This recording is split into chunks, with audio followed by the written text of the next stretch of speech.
Now see, concave lens is very important.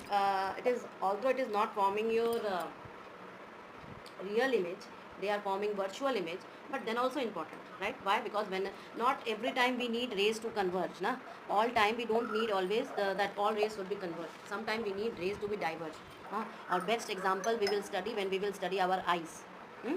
When we study our eyes and colorful world, then you will know that always converging nature is not essential. Sometimes diverging nature is also essential. Now first part of is that कि formation of image. Okay.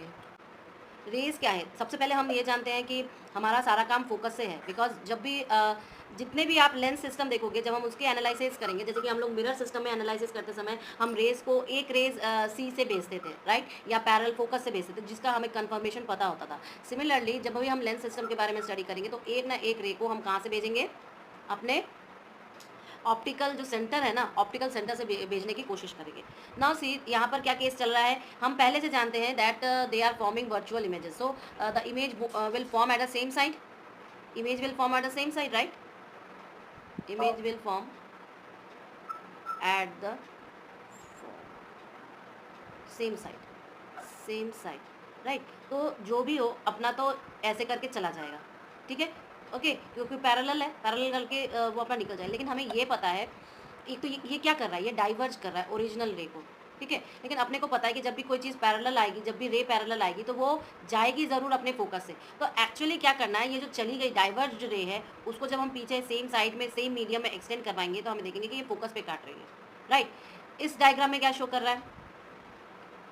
इस diagram में क्या show कर रहा है? इस diagram में show कर रहा है कि अगर ये फोकस से आ रही है, कैसे एक्सटेंड करेंगे फोकस से, तो हम दूसरे साइड का एक्सटेंशन देखेंगे फोकस से, और हम पाएंगे क्या कि अगर रेस किसी फोकस से आ रही है तो ये पैरेलल जाएगी, ये हमें पता है. लेकिन ये हमारे ऊपर डिपेंड कर रहा है कि हम ऑब्जर्वेशन कैसे करेंगे. क्यों? क्योंकि हमें एक बात चीज़ पता है कि ये रियल तो नहीं बनाएगी, ये बनाएगी वर्चुअल ही. ये रियल तो नहीं बनाएगी, ये बनाएगी वर्चुअल ही. ओके,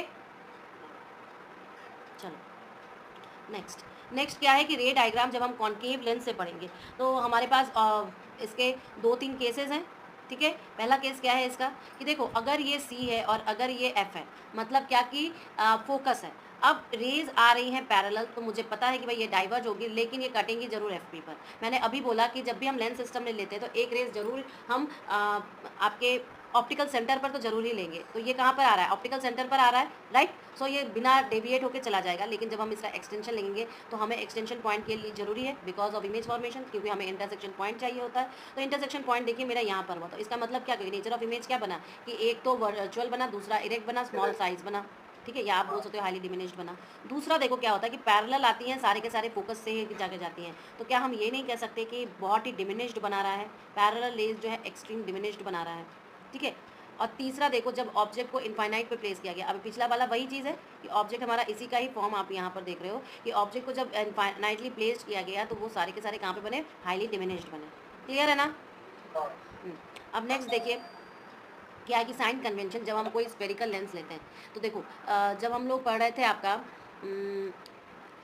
मिरर सिस्टम, जब हम लोग मिरर सिस्टम पढ़ रहे थे तो हमने मिरर फार्मूला निकाला था. क्या था mirror formula? 1/v + 1/u = 1/f. You know all this things, right, you know all the sign conventions.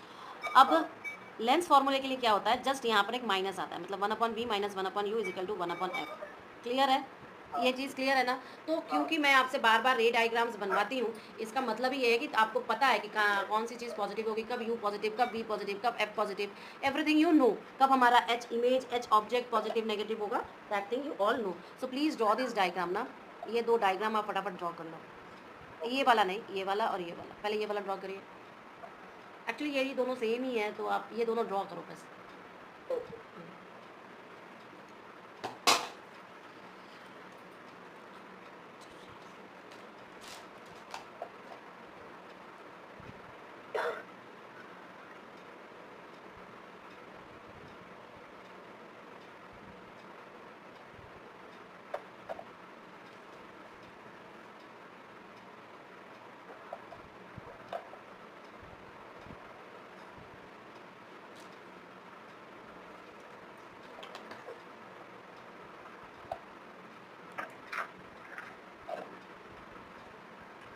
जब हम लोग मिरर सिस्टम देख रहे थे तो मिरर सिस्टम में क्या था कि आपका जो मैग्नीफिकेशन था -v/u आ रहा था, राइट, -v/u, या आप ये भी बोल सकते हैं कि HI/HO। बट जब आप ये लेंस सिस्टम में जाओगे ना, लेंस सिस्टम में, तो देखो ये तो आपके क्लास में ये प्रूफ नहीं होता है, बट क्लास 12 में बच्चों को प्रूफ करना पड़ता है कि लेंस सिस्टम में जो आपका मैग्नीफिकेशन होगा वो v/u आ जाएगा, या फिर आप HI/HO कर लो, ठीक है। आपसे फॉर्मूला याद रखना है, आपको प्रूफ नहीं करना है।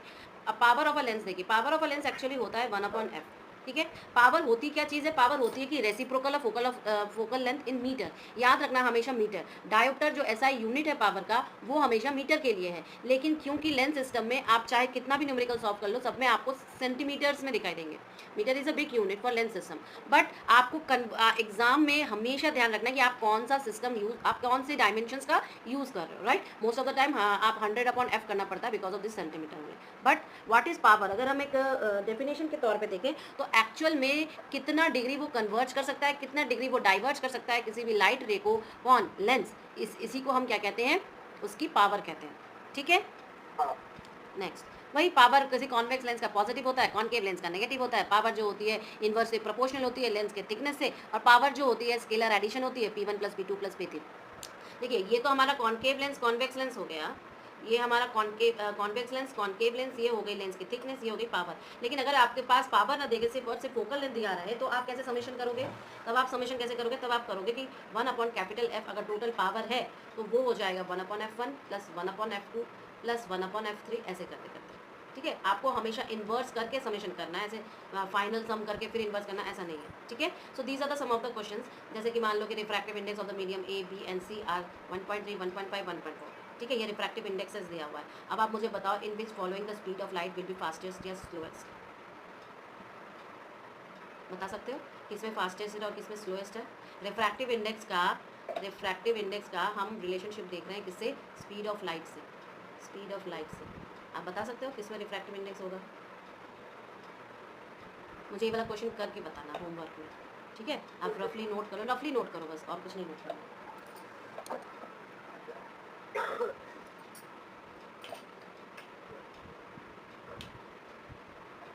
What I am trying to say कि refractive index of water with respect to air, तो क्या हो जाएगा? Velocity in air upon velocity in water. So यहाँ पे रिफ्रैक्टिव इंडेक्स ऑफ वाटर दिया हुआ है, velocity in light in water पूछा है, तो यानी कि 4/3 दिया हुआ है, 3 × 10⁸ मीटर पर सेकेंड दिया हुआ है। हमें निकालना नीचे वाला है, नीचे वाला है, तो नीचे वाला निकालने के लिए हम क्या कर सकते हैं? हम नीचे वाला निकालने के लिए 3 × 10⁸ मीटर पर सेकेंड लिख सकते हैं, और इसको हम क्या कर सकते हैं? नीचे 4 और ऊपर 3 कर सकते हैं, is equal to velocity of वो निकल जाएगी, वाटर की वेलोसिटी निकल जाएगी, ठीक है, समझ गए। तो 9/4 × 10⁸ होगा, तो 2 पॉइंट समथिंग, देखो, ठीक है, मैच कर रहा है ना। Next question, the angle of incident of a ray of light is 45 degree if the ray travel from air to glass, find the angle of refraction. Refractive index ये है। अब देखो मैंने आपको एक फॉर्मूला ऑलरेडी बता रखा है कि जो सेकेंड लॉ होता है, सेकेंड लॉ क्या होता है? Mu is equal to sin I upon sin R, ठीक है। और ये होता है रिफ्रैक्टिव इंडेक्स, ये क्या होता है? Refractive index. अब रे कहाँ से, इंसिडेंट एंगल क्या है? 45 डिग्री, रिफ्रैक्टिव इंडेक्स है 1.5 डिग्री, तो एंगल ऑफ रिफ्रैक्शन निकालना है, ठीक है। तो एंगल ऑफ रिफ्रैक्शन हो जाएगा आपका sin I upon mu, mu यानी कि 1.5 is equal to sin 45 degree कितना होता है? 1/√2, 1/√2 इंटू 1/1.5, राइट। समझ में आ गया? Next, refractive index of diamond is 2.5 and that of glass is this. refractive index of diamond with respect to glass. अब देखिए ऐसे क्वेश्चंस को कैसे सॉल्व करते हैं। आपके पास क्वेश्चन क्या है? आपके पास बोला है कि एक रिफ्रैक्टिव इंडेक्स तुम्हारा म्यू जो कि डायमंड का है वो है 2.5, एक रिफ्रैक्टिव इंडेक्स जो कि ग्लास का है वो आपका है 1.5, ठीक है। अच्छा, अब देखो म्यू डी को हम कैसे लिख सकते हैं? म्यू डी को हम लिख सकते हैं कैसे, बताओ? म्यू डी को अगर मैं सबको एयर के रेस्पेक्ट में ही करूँगी तो velocity in air upon velocity in diamond, और म्यू जी को कैसे लिख सकती हूँ? Velocity in air upon velocity in diamond लिख सकती हूँ ना। तो मुझे क्या निकालना है? मुझे निकालना है डायमंड का विथ रेस्पेक्ट टू ग्लास, मतलब डायमंड का विथ रेस्पेक्ट टू ग्लास, यानी कि हमें लिखेंगे velocity in glass upon velocity in diamond, यही ना लिखेंगे? अरे डायमंड का निकालना है ग्लास के रेस्पेक्ट में, तो जिसका निकालना है होता है उसको वेलोसिटी नीचे लिखनी होती है। अभी तक तो यही किए जा रहे हैं बेटा जी। हाँ, तो इसका मतलब क्या हो जाएगा, इसका मतलब हमें किसी भी तरीके से इसको ऊपर रखना पड़ेगा, इन दोनों में से किसी भी चीज़ को मुझे ऊपर रखना पड़ेगा ना। किसको रखना पड़ेगा ऊपर, किसको रखना पड़ेगा ऊपर, जी को ऊपर रखना पड़ेगा। तो यानी कि अगर मैं कुछ ऐसा कर दूं कि v a upon v d, ठीक है, डिवाइडेड बाय आपका v a upon v g कर दूं, तो क्या हो जाएगा, v a upon v d into v g upon v d, ठीक है, वी ए सॉरी ए, तो वी ए कट जाएगा, बचा आपके पास v g upon v d, right. तो ये वेलोसिटी ये और ये बची, और रिफ्रैक्टिव इंडेक्स इधर मैंने क्या किया था, इधर मैंने क्या किया था, डायमंड का ऊपर रखा था, यानी कि mu D upon mu G, ठीक है, ये रेशियो आपको मिल गया, ठीक है। तो इसका मतलब आप क्या करोगे, आप बोलोगे क्योंकि मुझे यही चाहिए था, मुझे चाहिए भी यही था, देखो मुझे चाहिए भी यही था, ठीक है। सो ये दोनों मैच जब हो रहा है तो इसका मतलब डायमंड का क्या है 2.5 डिवाइडेड बाई ग्लास का क्या है 1.5, ये होगा आपका mu of d g, diamond का with respect to glass. Clear है कैसे निकालते हैं, पूरा थ्योरी मैंने बता के बताया कि कैसे प्रूव होता है।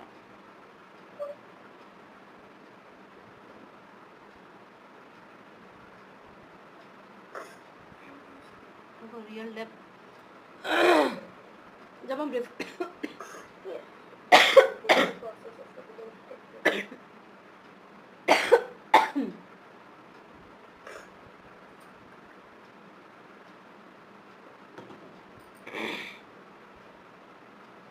देखिए एक फॉर्मूला होता है, इसको लिख लेना, खाली फॉर्मूला आपको ज़रूरत है तो मैं लिख दे रही हूँ कि refractive index is equal to your real depth upon apparent depth. बस खाली इस फॉर्मूले में बैठा के क्वेश्चन सॉल्व होता है, ठीक है। इसको लिख लीजिए। क्या होता है कि हमेशा ही आई प्रॉब्लम होती है, ठीक है, ये आपका ऑप्टिकल नर्व हो गया, ये वर्चुअल सीमर हो गया, ये रेटिना हो गया जो कैमरे की तरह काम करता है, ये हमारा सीरियली मसल्स हो गया। अब सामने की तरफ आओ, सामने की तरफ आपको कॉर्निया दिखाई देगा, सामने की तरफ आपको आइरिस दिखाई देगा, सामने की तरफ आपको प्यूपिल दिखाई देगा, एक्वस ह्यूमर दिखाई देगा और क्रिस्टलाइन लेंस दिखाई देगा। ये जो है ना आपका लेंस है, ये जो व्हाइट कलर का आपको दिखाई दे रहा है ये हमारा लेंस है। क्या आप मुझे बता सकते हो कि हमारा लेंस किस टाइप के नेचर का है, कॉन्वेक्स नेचर का है या कॉनकेव नेचर का है? कौन, why you are saying concave? अरे बेटा जी अभी तो बताया कॉनकेव लेंस जो होता है वो डाइवर्जिंग किस्म का होता है, अभी जस्ट बताया, जस्ट राइट नाउ। अभी मैंने आपको बताया कि जब जो लेंस सिस्टम होता है, इधर अगर आपने लेंस सिस्टम रखा है और इधर अगर आपने मिरर सिस्टम रखा है, ठीक है, सो अगर मिरर सिस्टम का कॉनकेव है तो लेंस सिस्टम का क्या होगा, कॉन्वेक्स, और मिरर सिस्टम का अगर कॉन्वेक्स है तो कॉन्वेक्स है तो आपके लेंस सिस्टम का कॉनकेव होगा, ठीक है, लेंस सिस्टम का कॉनकेव होगा। जब लेंस सिस्टम का कॉनकेव होगा तो हमें पता है भाई कि एक कॉनकेव जो आपका मिरर है, कॉनकेव मिरर है, वो क्या करता है, वो कन्वर्ज करता है। इसका मतलब कॉन्वेक्स जो लेंस होगा वो कन्वर्ज करेगा ना। तो क्या आप अपने आई के जितने भी इमेज रखते हो वो आपको वर्चुअल दिखाई देता है? नहीं, रियल होता है ना। आई हमेशा आई हमारी रियल इमेज बना रही है, तो रियल इमेज बना रही है, इसका मतलब ही कॉन्वेक्स किस्म का लेंस है। तो फिर ये कहाँ से कॉनकेव आया? नहीं, कभी भी एक तो फिजिक्स में कभी भी आप तुक्का मत लगाओ, दूसरी चीज़ रीज़न आपको पास पता होना चाहिए। ये पूरा का पूरा बेस से लॉजिक लगता है और इसमें ऊपर नीचे कुछ नहीं लगता है, ठीक है। तो whenever I am saying I is making always real images, आप जो दुनिया में रंग देखते हो, कलर देखते हो या कुछ भी आई से देखते हो, all things are real. So when they are forming real images then you have to use convex lens. So our natural eye have a convex lens, ठीक है। Now see this, क्या है कॉर्निया? कॉर्निया क्या है कि आपके आई का outer most, ठीक है, आउटर मोस्ट लेंस की तरह काम करता है। एक्चुअली इसका काम क्या है, ये एक विंडो है जो कि कंट्रोल करता है और फोकस करता है कि आई में कितनी लाइट की एंट्री होगी, मेन इसका काम क्या है, it functions like a window that controls and focus the entry of the light, ठीक है। रेटिना भी इंपॉर्टेंट है। रेटिना का आपका लाइफ में ये जो जितना भी पास की चीज़ें, दूर की चीज़ें, ये सारी चीज़ें देख रही है, रेटिना पर बने हुए इमेज के कारण है। The retina is the inner most layer, मैंने दिखाया था, of the eye that is responsible visual processing. That turns light energy from the photon to the 3 dimensional image. समझ रहे हो इस बात को? रेटिना कितना इंपॉर्टेंट, 3 डायमेंशनल इमेज बनाता है जितनी लाइट एनर्जी उसके पास आती है, और ये लाइट एनर्जी घुसने कौन दे रहा है? कॉर्निया दे रहा है, ठीक। नेक्स्ट आपका प्यूपिल। प्यूपिल क्या होता है? एक राउंड ओपनिंग किस्म की होती है सेंटर आइरिस के सेंटर पर होती है, ठीक है। अब प्यूपिल करता क्या है? प्यूपिल एक्चुअली चेंज करता है साइज को, किसकी साइज? आई की साइज को, जिससे कि लाइट की एंट्री हो सके, ठीक है। अगर आपका प्यूपिल स्मॉल, जब बहुत ज़्यादा लाइट चमकती है तो हम क्या आंखें छोटी छोटी कर लेते हैं, मतलब क्या कि हम अपने आई को स्मॉलर कर देते हैं जिससे कि कम अमाउंट की लाइट भीतर जाए, ठीक है, जिससे कि ब्राइटर लाइट और लार्जर लाइट जो है उसकी अमाउंट ऑफ लाइट जो भीतर जा रही है वो डिक्रीज हो जाए। इसी तरह आइरिस क्या होता है? कलर्ड टिश्यू होता है जो कि आप जिसके सेंटर पर एक्चुअली आपका प्यूपिल होता है, ठीक है। और ये क्या कंट्रोल करता है? साइज को कंट्रोल करता है, किसके? प्यूपिल के साइज को कंट्रोल करता है, ठीक है। और क्यों प्यूपिल के साइज को कंट्रोल करना पड़ता है? बिकॉज ऑफ दिस ओनली, एक लाइट की एंट्री अमाउंट कितनी जा रही है, नहीं जा रही है। अब देखो आई लेंस क्या होती है? देखो सामने लिखा है, कॉन्वेक्स लेंस होती है जो कि ट्रांसपेरेंट और फ्लेक्सिबल जेली लाइक मटेरियल से बनी होती है, ट्रांसपेरेंट और फ्लेक्सिबल जेली लाइक मटेरियल। दूसरा ऑप्टिकल नर्व, वही पीछे ट्रांसमिट करता है इलेक्ट्रिकल इम्पल्सेस को हमारे आई से ब्रेन की तरफ।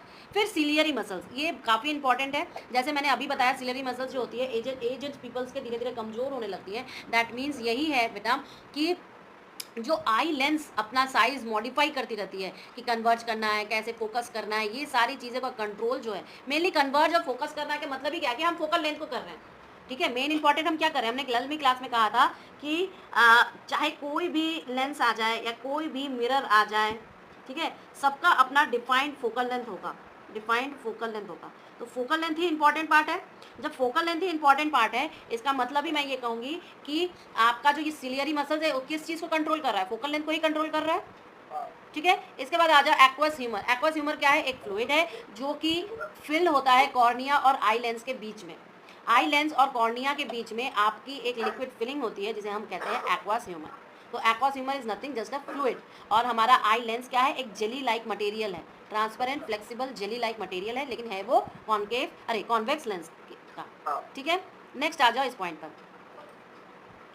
Power of accommodation. हमारे आई के पास एक पावर ऑफ एकोमोडेशन होता है जो कि काफ़ी इंपॉर्टेंट होता है। क्या होता है इसका मतलब? ये हमारे फोकल लेंस, एक्चुअली देखो ये सिलियरी मसल्स का काम क्या है बताओ? ये तो समझ में आ गया ना कि पावर ऑफ एकोमोडेशन क्या होता है कि हमारे आई की जो लेंस है उसकी एबिलिटी जो कि प्रॉपरली फोकस कर सके। मे बी वो फोकल लेंथ को इंक्रीज कर सकता है, मे बी वो फोकल लेंथ को डिक्रीज कर सकता है, जिससे कि प्रॉपर इमेज आपके रेटिना पर बने, क्लियर इमेज आपके रेटिना पर बने। इसी को हम पावर ऑफ एकोमोडेशन कहते हैं। अब देखो जब हम डिफेक्ट्स की बात करते हैं बेटा, तो डिफेक्ट्स हमारे पास बहुत तरीके के होते हैं, बट मोस्ट 2 इंपॉर्टेंट डिफेक्ट्स है, वो हमारा मायोपिया और हाइपरमेट्रोपिया। बच्चे होते हैं इसमें बहुत कंफ्यूज, पर मैं आपको एक चीज़ याद दिला दूँ, एक ट्रिक होता है। हाइपर का मतलब क्या होता है? हाइपर का मतलब ज़्यादा होता है, दूर होता है, राइट। तो हाइपर यानी कि वो सिर्फ और सिर्फ दूर ही देखेगा, मतलब फार ऑब्जेक्ट को ही देख पाएगा, नियर ऑब्जेक्ट को नहीं देख पाएगा, ठीक है। और मायोपिया सिर्फ और सिर्फ नियर ऑब्जेक्ट को देख पाएगा, फार ऑब्जेक्ट को बिल्कुल भी नहीं देख पाएगा, ओके।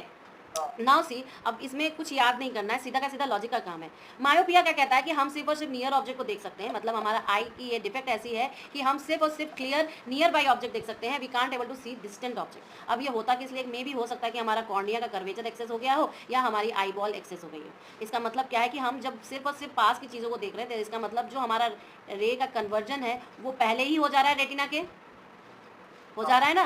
तो हमें तो रेटिना के पहले ही हो जा रहा है, तो अपने को क्या करना पड़ेगा? अपने को यहाँ पे पहुँचाना पड़ेगा, समझ रहे हो? तो इसका मतलब कुछ भी करके पहले तो हम करेंगे रेज को करेंगे दूर, और फिर हम रेज को लाएंगे ऐसे कि रेज हमारी कन्वर्ज होकर वापस रेटिना पर आए, ना कि यहाँ पर आए।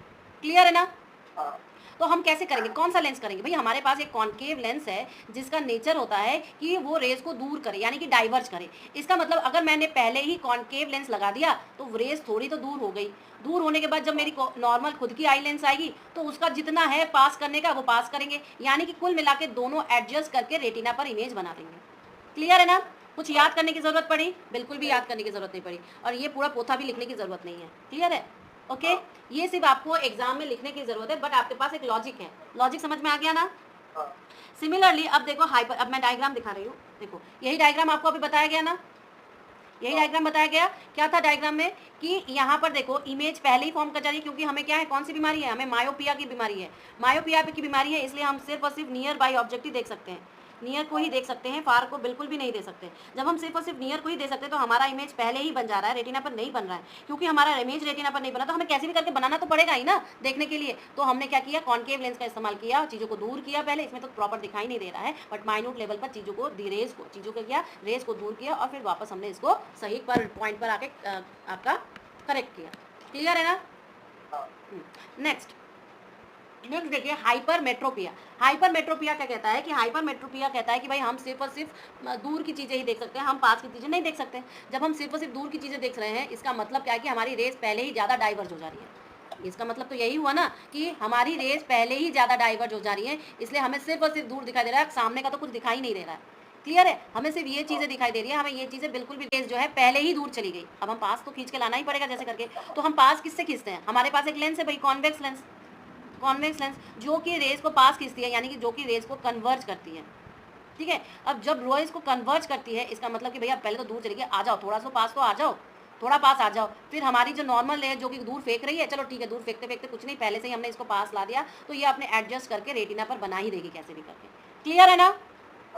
तो इसमें डायग्राम में देखिए कि पहले वो इसका दूर बना रही है, इसका मतलब बियॉन्ड योर रेटिना बना रही है। अब रेटिना यहाँ पर है, इमेज बन रही है यहाँ पर है, तो ये दिक्कत वाली बात है। इसके लिए हमने पहले कन्वर्ज लिया, कन्वर्ज ने थोड़ा पास लाया, फिर हमारा ऑटोमेटिकली ये करेक्ट हो गया। इसका मतलब हाइपरमेट्रोपिया में हम कॉन्वेक्स लेंस का इस्तेमाल करते हैं। ठीक है, अब ये हो किस लिए रहा है कि मे भी हमारे आई की पावर डिक्रीज हो गई है, या आप बोल सकते हो कि भैया हमारी फोकल लेंथ इंक्रीज हो गई है और हमारी जो आई बॉल्स हैं वो काफ़ी ज़्यादा छोटी हो गई है। समझ रहे हो? जब हमारी आई बॉल्स काफ़ी ज़्यादा छोटी हो गई है तो इसका मतलब भी क्या है कि हम सिर्फ और सिर्फ क्या है कि दूर की चीज़ें देख पा रहे हैं, पास की चीज़ें तो बिल्कुल भी नहीं देख पा रहे। क्लियर है ना? नेक्स्ट, अब नेक्स्ट जो बीमारी है वो है हमारी प्रेजोबिया। प्रेजोबिया तो भाई एक एजिंग की बीमारी है। एजिंग का मतलब क्या है कि वही सिलियरी मसल्स जो है डैमेज होने लगे, वीक होने लगे। अब जब सिलियरी मसल्स ही वीक हो जाएंगे तो हमारी आई की जो फ्लेक्सिबिलिटी है, मतलब आई लेंस की जो फ्लेक्सिबिलिटी है कि फोकस को प्रॉपर्ली इंक्रीज कर सके, फोकस को प्रॉपर्ली डिक्रीज कर सके, या हमारे फोकस को प्रॉपर्ली आप बोलो कि एडजस्ट कर सके, ये सारे काम तो नहीं हो पाएंगे। ठीक है, क्योंकि मसल्स ही वीक हो चुके हैं। अब इनको क्या प्रॉब्लम होती है, ये ना दूर का अच्छा देख पाते हैं ना ये पास का अच्छा देख पाते हैं, इसलिए इनको दोनों हमें लेंस का इस्तेमाल करना पड़ता है। That is we are using bifocal lenses. ठीक है, हम लोग बाईफोकल लेंसेज इस्तेमाल कर रहे हैं। और बाईफोकल लेंस में मतलब क्या है कि हमारे पास कॉन्केव और कॉन्वेक्स लेंस दोनों का सिस्टम है। ठीक है, क्लियर है ना? तो अब देखो, इस जब हम बाईफोकल लेंस इस्तेमाल करते हैं ना, तो बाईफोकल लेंस का डिजाइनिंग कैसे होती है कि जो कॉन्केव लेंस है और कॉन्वेक्स लेंस है, ठीक है, तो अपर साइड जो ऊपर वाली साइड होती है उसको तो कॉन्केव बनाते हैं और नीचे वाली साइड को कॉन्वेक्स बनाते हैं। मतलब इसको डाउन में रखते हैं और इसको अप में रखते हैं, तब जाके हमारा मिलके बाईफोकल लेंस बनता है। क्लियर है? क्योंकि इसको कौन सी बीमारी है? प्रेजोबिया। इसको कौन सी बीमारी है? प्रेजोबिया। ठीक है, नेक्स्ट देखो आपके पास ये रिफ्रैक्शन थ्रू लाइट प्रिज्म है। अब रिफ्रैक्शन थ्रू जब प्रिज्म से होता है, देखो रिफ्रैक्शन का फेनोमेना क्या होता है जरा सा बताओ फटाक से, जल्दी जल्दी। जब हमारे पास रिफ्रैक्शन के लिए दो मीडियम की ज़रूरत पड़ेगी, तीन भी हो सकते हैं। ग्लास मीडियम, ग्लास स्लैब जब हमने देखा था तो रिफ्रैक्शन कितने बार हो रहा था? दो बार हो रहा था ना रिफ्रैक्शन प्रोसेस। एक बार एयर से ग्लास में गई, ग्लास से एयर में आई। ठीक है, तो प्रिज्म भी क्या है? प्रिज्म भी बेटा एक तरह का ऑप्टिकल इंस्ट्रूमेंट है, ऑप्टिकल इंस्ट्रूमेंट है। ठीक है, जब ये एक तरह का ऑप्टिकल इंस्ट्रूमेंट है तो आपको क्या करना है, एक्चुअली प्रिज्म के द्वारा हम बहुत सारी चीज़ों को देख सकते हैं। ठीक है, इसके एक्सपेरिमेंट्स होते हैं क्लास 12 में। प्रिज्म हुआ, ग्लास लैब हुआ, ये सारे एक्सपेरिमेंट आप फोकल लेंस मतलब लेंस सिस्टम हुआ, मिरर सिस्टम हुआ, ये सब आपको क्लास 12 में अगर आपने साइंस ऑप्ट किया तो आपको करना पड़ेगा। तो जो चीज़ें आप अभी पढ़ रहे हो वो चीज़ें आप प्रैक्टिकली खुद करोगे, आंखों से देखोगे सिर्फ नहीं, वो खुद करोगे। So it will be very interesting. So learn here properly. अब देखो प्रिज्म क्या है। प्रिज्म एक ऐसा सिस्टम है, ये पूरा का पूरा ग्लास से बना होता है, लेकिन यहाँ पर क्या है कि जैसे कि आपके पास ग्लास स्लैब में प्रॉपर 90 डिग्रीज के एंगल्स थे, यहाँ पर आपको पर्टिकुलरली एंगल्स मिलेंगे। अब प्रिज्म के ऊपर डिपेंड है कि वो आइसोसेलेस है कि कैसा है, इक्विलेटरल है, कैसा है प्रिज्म। एनी हाउ, तो यहाँ पर आप बताओ कि मैंने अगर ए बी, मैं अभी ऐसे रफली समझा रही हूँ, फिर मैं डायग्राम से भी आपको समझाऊंगी। मान लो लाइट अगर यहाँ से इंसिडेंट हुई तो ये क्या हुआ? पॉइंट ऑफ इंसिडेंट हुआ। यहाँ पर हमारे पास मीडियम एयर है, यहाँ पे मीडियम हमारे पास ग्लास है, यहाँ पे मीडियम हमारे पास वापस एयर आ गया। ठीक है, अब हम क्या करते हैं, मेरा काम क्या है कि इस पॉइंट पर नॉर्मल को ड्रॉ करना। मेरा काम क्या है? इस पॉइंट पर नॉर्मल को ड्रॉ करना। अब आप मुझे बताओ, एयर से जब ग्लास में जाएगी तो क्या होगी? अवे होगी कि टुवर्ड्स होगी? एयर से ग्लास में टुवर्ड्स होगी। तो टुवर्ड्स मान लो कि ये रे थोड़ी सी खिसक के ऐसे आ गई। ठीक, अब फिर ये दूसरी बार यहाँ पे इंसिडेंट हुई, इसका मतलब मुझे यहाँ पे परपेंडिकुलर खींचना है। अब रे क्या करेगी? यहाँ से वापस यहाँ जाएगी, तो इसका मतलब क्या हुआ कि ग्लास से वो एयर में गई। जब वो ग्लास से एयर में गई तो क्या करेगी, ग्लास से एयर में away from the normal, away from the normal जाएगी। तो इसका मतलब क्या कि वो इसके पास सट के ना जाके वो थोड़ा सा दूर चली जाएगी, राइट। अब मैंने आपको एक रे बताया। अब देखो मैंने शायद कल भी क्लास में बताया था कि जब हम क्रोम की बात करते हैं तो वो इसका मतलब डायरेक्टली होता है कि हम कलर्स की बात कर रहे हैं। कलर्स कुछ नहीं होता, बस डिफरेंट वेवलेंथ्स होते हैं। क्या होता है, डिफरेंट वेवलेंथ। अगर मान लो मैंने एक ही रे लिया है, मतलब मैंने मोनोक्रोमैटिक लिया है, मोनोक्रोमैटिक लें, ठीक है। मोनोक्रोमैटिक रे अगर कभी बोला जाए, कभी आए आपके आंखों के सामने, तो आप समझना सिंगल वेवलेंथ का यूज़ कर रहे हैं, सिंगल वेवलेंथ। अब जब हम सिंगल वेवलेंथ का यूज़ करें, इसका मतलब हम वन कलर का यूज़ करें, only one colour, one colour. तो याद रखना वाइट लाइट जो होती है, वाइट लाइट जो होती है वो वन कलर की नहीं होती है, वन कलर की नहीं होती है। उसमें 7 कलर्स मेनली होते हैं, ठीक है। 7 कलर्स होते हैं। क्या होता है वो, विबग्योर होता है, मतलब violet, indigo, blue, green, yellow, orange, red. Clear है। So white colour is not a single colour, it is a combination of colour, that is VIBGYOR. But जब हम मोनोक्रोमैटिक लेंथ, एक ही रे के बारे में बता रहे हैं, पूरा ड्रॉ कर रहे हैं, इसका मतलब मैंने मोनोक्रोमैटिक लिया। आप बड़े होगे तो आपको पता चलेगा कि हम लोग क्लास 12 में भी आप सुन सकते हो Young's double slit model experiment में, जिसमें आपको बताया जाएगा कि येलो लाइट यूज़ कर या सोडियम लाइट यूज़ करें। एक्चुअली जो सोडियम की लाइट होती है वो येलो कलर की होती है, येलो कलर की होती है। आपके क्लास 12 तक उसको सिंगल मोनोक्रोमैटिक बोला जाएगा, लेकिन आप थोड़ा बीएससी वगैरह में अगर जाओगे तो आपको पता चलेगा कि वो कॉम्बिनेशन 2 लाइट का, that is very big process, उतना नहीं समझना है अभी। सिर्फ आप इतना समझो कि आपको ये एक रे अगर मैं बता रही हूँ, इसका मतलब मैं मोनोक्रोमैटिक रे से बता रही हूँ आपके इस पूरे इंटायर डायग्राम को, ठीक है। अब आप आ जाओ इसमें, ये डायग्राम आपको समझ दिखाई दे रहा है अच्छे से, थोड़ा सा बड़ा बना दूँ जिससे कि मैं अच्छे से समझा। जिस पॉइंट पे समझ में नहीं आएगा बता देना। अब देखो लाइट रेज क्या करी है, मैंने आपको बताया कि इंसिडेंट हुआ, मेरा काम है यहाँ पे नॉर्मल ड्रॉ करना, ठीक है। तो ये टुवर्ड्स बेंड होके वापस यहाँ पर आई, मेरा काम है नॉर्मल ड्रॉ करना, फिर ये अबे हो गई। अब देखो मैंने जब आपको ग्लास स्लैब बताया था तो मैंने आपको एक रे बताई थी जिसका नाम था इमर्जेंट रे। इमर्जेंट रे, क्या आप मुझे बता सकते हो इमर्जेंट रे क्या है? हम ओवरऑल इमर्जेंट रे का ये कह सकते हैं कि भैया हमारा जो ऑप्टिकल, हाँ ऑप्टिकल इंस्ट्रूमेंट है, फाइनली सारे काम करने के बाद जब रे फाइनली वापस सेम मीडियम में आ गई जहाँ से वो सबसे पहले इंसिडेंट हुई थी, तो हम कहेंगे उसको इमर्जेंट रे, हम उसको कहेंगे इमर्जेंट रे। तो इसका मतलब देखो इस ग्लास स्लैब में आप बोल सकते हो भैया कि आपका CD जो है वो इमर्जेंट रे है, ये वाली आपकी इमर्जेंट रे है।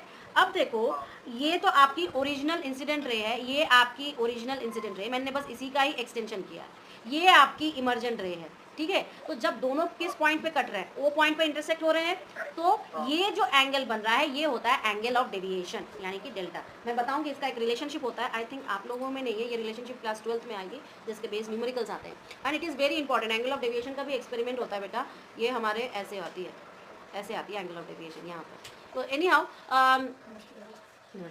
तो ये एंगल ऑफ डेविएशन वाला जो है ये बताता है कि क्या एंगल ऑफ, इससे जो प्रिज्म का एंगल है इससे रिलेशनशिप बताती है, that is also different case. But आप ये जान लो कि एंगल ऑफ डेविएशन आपके इमर्जेंट रे और ओरिजिनल इंसिडेंट रे के बीच में है, ये जरूरी है, क्योंकि यही एंगल ऑफ डेविएशन जो है ना बेटा, ये जो आपके विबग्योर है ना, विबग्योर, इस विबग्योर का अरेंजमेंट यही एंगल ऑफ डेविएशन करवाती है, कौन सा कितना डेविएट हो सकता है। क्योंकि मैंने आपको यहाँ पर एक सिंगल रे दिखाया, यानी कि मैंने आपको मोनोक्रोमैटिक लाइट से डायग्राम ड्रॉ किया है। ये आपके जो आप स्कैटरिंग फेनोमेना पढ़ोगे, आप रेनबो फेनोमेना पढ़ोगे, या आप सूरज आपको रेड दिखाई देता है सनराइज सनसेट, या ऑरेंज दिखाई देता है सनराइज सनसेट, ये सब के सब डेविएशन के ऊपर है।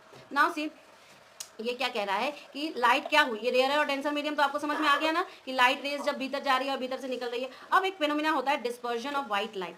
Dispersion of light, white light का मतलब मैंने अभी आपको बताया कि व्हाइट लाइट क्या होती है, व्हाइट लाइट क्या होती है, व्हाइट लाइट बेटा होती है कंसिस्ट ऑफ 7 कलर्स, पूरा का पूरा विबग्योर व्हाइट लाइट में होता है। तो इसका मतलब डिस्पर्जन ये कह रहा है कि भैया ये जो मैंने ऐसा ऑप्टिकल इंस्ट्रूमेंट बीच में यूज किया, डिस्पर्जन कहता क्या है, डिस्पर्जन कहता है कि जब व्हाइट लाइट एक ऐसे ऑप्टिकल इंस्ट्रूमेंट पर इंसिडेंट हुई जिससे कि मेरे सारे जितने से वो बना है उसमें उसकी स्प्लिटिंग हो गई, मतलब ये कंपोनेंट्स में स्प्लिट हो गया, कंपोनेंट्स में स्प्लिट हो गया। जब ये कंपोनेंट्स में स्प्लिट हो गया इसका मतलब ही क्या है कि वो डिस्पर्जन कर रहा है, ठीक है। आप कोई भी अंगूठी लो जो कि स्टोन से बने हैं, और स्टोन्स की अंगूठी में बहुत सारे कटिंग्स हैं, ठीक है। तो इसका मतलब क्या है कि ये जैसे ही आप उस पर व्हाइट लाइट गिराओगे ना, आपको एक दीवार पर, स्क्रीन पर हमेशा डिफरेंट कलर्स दिखाई देने लगते हैं, वो क्या हो रहा है, डिस्पर्जन हो रहा है। क्लियर है। नेक्स्ट देखो मैंने अभी आपको यही चीज़ बताई डिस्पर्जन का मतलब कि ये हमारा ग्लास प्रिज्म है, लाइट यहाँ पर सिंगल व्हाइट लाइट एंट्री हुई, लेकिन पता ये डिस्पर्जन हो क्यों रहा है, बता सकते हो ये डिस्पर्जन हो क्यों रहा है, देखिए, जब भी एंट्री हो रही है, मैंने आपको ये अच्छा, लाइट भी क्या है, वेव ही है ना, इलेक्ट्रोमैग्नेटिक वेव ही है, इलेक्ट्रोमैग्नेटिक वेव ही है, ठीक है। अब मैंने आपको पहले दिन भी बताया था कि जब वेव होती है उसमें एटलीस्ट 3 तो इंपॉर्टेंट कैरेक्टरिस्टिक्स होते हैं, लैम्डा, वी और न्यू, यानी कि वेवलेंथ, वेलोसिटी और फ्रीक्वेंसी। अब लाइट इस मीडियम से उस मीडियम में कर रही है, यानी कि रिफ्रैक्शन हो रहा है। जब रिफ्रैक्शन हो रहा है बेटा, तो ये तो कभी भी चेंज नहीं होगी, रिफ्रैक्शन। चेंज क्या होगा, आपका वेलोसिटी, ठीक है, चेंज क्या होगी, वेलोसिटी। और मेरे पास एक रिलेशनशिप होता है कि lambda nu is equal to v, lambda nu is equal to v, ठीक है। तो चेंज क्या होगी, वेलोसिटी। तो लाइट जैसे ही एंट्री किया ना यहाँ पर, ये अपने अपने वेलोसिटीज में डिफरेंट हो गए, क्योंकि सबका लैम्डा तो अलग है, ठीक है। तो इस वजह से ये आपको ऐसा का पूरा स्पेक्ट्रम दिखाई देता है, स्पेक्ट्रम। और अगर आप देखना भी चाहो ना, तो ये अल्ट्रा वायलेट से इंफ्रारेड रीजन में जाता है। अल्ट्रा वायलेट से यहाँ से अगर हम करेंगे तो अल्ट्रा वायलेट से इंफ्रारेड रीजन में जाएगा। इसका मतलब क्या हुआ कि ये जो आपको डिस्पर्जन दिखाई दे रहा है, ये वेलोसिटीज डिफरेंट हो जाने के कारण दिखाई दे रहा है, ठीक है। अब आप मान लो कि डिफरेंट वेलोसिटी से हमने लाइट्स को यहाँ पर देखा, ठीक है। अब अगर मैंने फिर से उल्टा करके प्रिज्म रख दिया, तो क्या ऐसा नहीं हो सकता कि सारे के सारे उस पर इंसिडेंट हो रहे हैं, आप फिर बोलोगे रिफ्रैक्शन हो रहा है, तो वापस हमें एक वाइट लाइट मिल रही है। और इस प्रोसीजर को क्या कहते हैं हम लोग, रिकॉम्बिनेशन। क्या कहते हैं कि जो 7 लाइट्स में डिफरेंट बने थे, डिस्पर्स हुए थे, उन सबको मैंने रिकॉम्बाइंड करके वापस वाइट लाइट ला दिया। बीच में कैसा इंस्ट्रूमेंट रखा, बीच में एक ग्लास प्रिज्म वापस रखा है। क्लियर, क्लियर है ना, कोई दिक्कत तो नहीं है। अब देखो इसको देखेंगे कैसे, तो रिकॉम्बिनेशन ये डेफिनेशन है।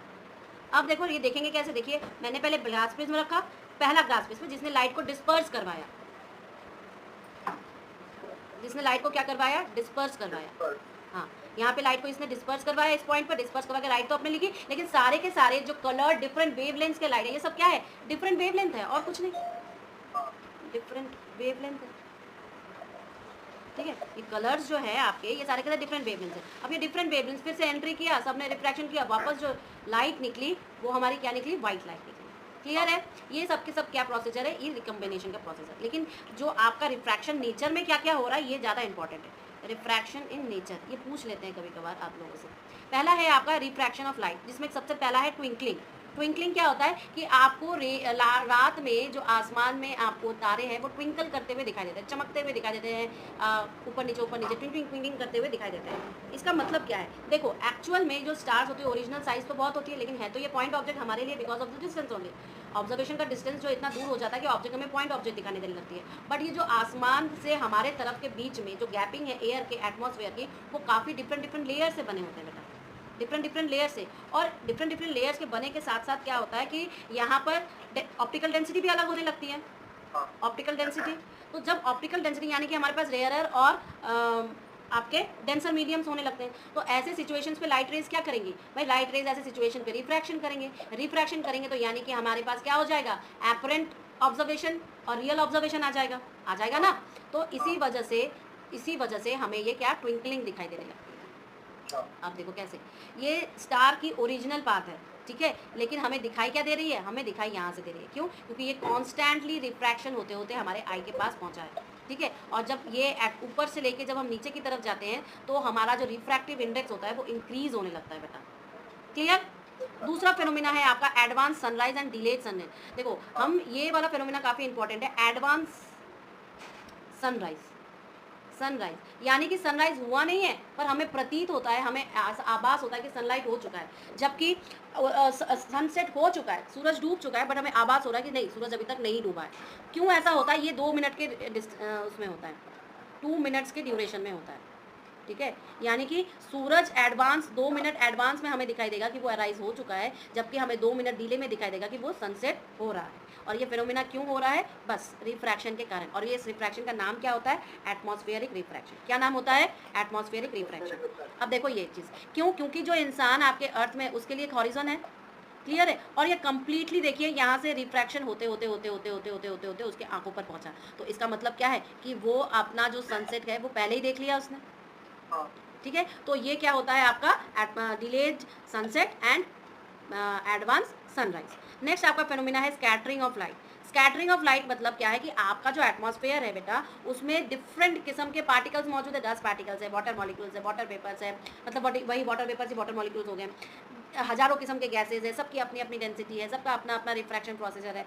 सो इन सब के कारण क्या होता है कि जो जैसे ही आपकी लाइट इनसे टकराती है ना, वो क्या होती है, स्कैटर्ड होकर डिफरेंट डायरेक्शंस में चली जाती है। मतलब समझ रहे हो, ये काफ़ी इंपॉर्टेंट फेनोमिना होता है फिजिक्स का, स्कैटरिंग। अभी आप सिर्फ इतना जानो कि मान लो ये एक डस्ट पार्टिकल है और लाइट इसके आके टकराई, ठीक है, जैसे ही लाइट इससे आके टकराई ये डिफरेंट डायरेक्शंस में खुद को स्कैटर्ड कर दिया। क्या कर दिया, स्कैटर्ड कर दिया। क्लियर है, किससे टकराया, डस्ट पार्टिकल से टकराया या वाटर पेपर या फिर एयर मॉलिक्यूल्स या गैस के मॉलिक्यूल्स, किसी से भी टकराया। क्लियर है ना। और ये क्या है, ये वाइट लाइट है, जैसे ही वाइट लाइट टकराई, एक्चुअली हम लोग स्कैटरिंग ऑफ लाइट देख रहे हैं हमारे व्यू में, ठीक है, वैसे तो स्कैटरिंग शब्द और भी जगह पे यूज़ होता है, डोंट वरी अबाउट दैट। अब देखो जैसे कि यहाँ से क्या लाइट आ रही है, सूरज से कैसी लाइट आ रही है, वाइट लाइट आ रही है, इसने टकराया, मान लो सपोज करो ये बादल से ही टकरा गया। अब बादल डस्ट पार्टिकल से बना हो या वाटर मॉलिक्यूल से बना हो या डिफरेंट केस है, ठीक है, तो ये क्या किया, स्कैटर्ड कर दिया। दूसरा क्या है, sky appears blue in day time. क्यों स्काई ब्लू एपियर होता है, बस यही स्कैटरिंग की वजह से ही होता है, ठीक है, क्योंकि हमारे जो ये ब्लू है ना, ये ब्लू हमारे ह्यूमन आई के लिए शॉर्ट वेवलेंथ होता है, ठीक है। शॉर्ट वेवलेंथ होने के कारण ये जो आपका स्कैटरिंग में जो लाइट की जो एंट्री करने की बात है वो क्या होगा, ब्लू ज़्यादा भीतर घुसेगा, ब्लू क्या करेगा, ज़्यादा भीतर घुसेगा, और ब्लू ज़्यादा भीतर घुसेगा, इसलिए ये क्या हुआ, मुझे पूरी की पूरी स्काई क्या दिखाई दे रही है, कौन सी कलर की दिखाई दे रही है, ब्लू कलर की दिखाई दे रही है। समझ में आ गया ये चीज़, क्लियर है ना। चलो अब मैं आपको कैटरैक्ट, इसमें जो कैटरैक्ट है ना, जरा सा कैटरैक्ट वाला तुम पार्ट लिख लो, दिखाई दे रहा है आपको, हाँ इसको जरा सा लिखिए। कैटरैक्ट ऐसे है क्या, एक्चुअल में क्या होता है, मैं पहले समझा दूँ आपको। कैटरैक्ट बेटा एक आई की ऐसी बीमारी होती है जिसमें कि क्या है कि इंसान का जो लेंस है ना, लेंस है, उस लेंस के ऊपर एक क्लाउडी मेम्ब्रेन डेवलप हो जाता है, जिससे क्या है कि वो हमारे लेंस को ढक दिया। जब क्लाउडी मेम्ब्रेन हमारे लेंस को ही ढक दिया तो क्या हम देख पाएंगे कुछ, नहीं, ठीक है, हमारा विजन टोटली लॉस्ट हो जाता है। तो इसको हटाने के लिए हमें इस क्लाउडी रीजन को रिमूव करना पड़ता है, ठीक है, और इसको हम लोग रिमूव कैसे करेंगे, हम लोग इस पर ऑपरेट करके कराते हैं। तो यही हमारा कैटरैक्ट होता है। तो कैटरैक्ट को थोड़ा सा लिख लीजिए।